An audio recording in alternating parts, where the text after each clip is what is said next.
Na prvý pohľad očarí krásnymi farbami kvetov a býva ozdobou mnohých záhrad či interiérov.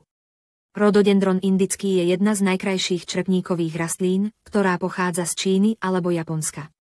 Do Európy ho doviezli začiatkom 19. storočia. Je to nízky až polovysoký krík s drobnými, tuhými, podlhovasto elipsovitými listami. Táto zaujímavá rastlina nasadzuje kvetné púčiky na konci konárikov.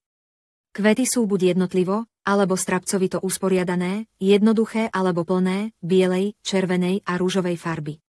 Túto rastlinu možno dostať v predaji od Vianoc do apríla.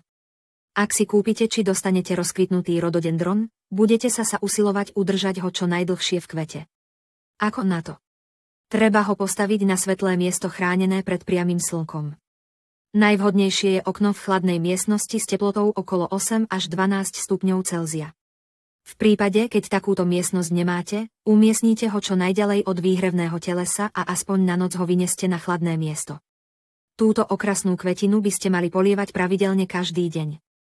Najvhodnejšia je dažďová voda bez obsahu vápna. Ak rododendronu vyschne koreňový bal, zhodí kvety a listy. Ak zvedne, namočte ho do vedra s vodou, kde ho ponechajte, až kým nepríde k sebe. Po odkvitnutí odstráňte zvyšky kvetov a nadmerne vyrastené výhonky skráte, aby rastlina rástla pekne rovnomerne. Koncom mája alebo začiatkom júna ho preneste do záhrady, kde rododendron zapusťte aj s črepníkom do rašeliny na tienisté miesto pod strom. Polievajte ho výdatne a pravidelne. Listy roste vodou.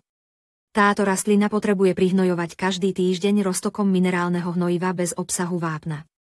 Na jeseň, v septembri, ešte pred príchodom mrazov, preneste rododendron znovu do chladnej a svetlej miestnosti, kde ho pestujte podobným spôsobom. Ak sú kvetné púčiky už dosť veľké, môžete ho preniesť do teplej miestnosti.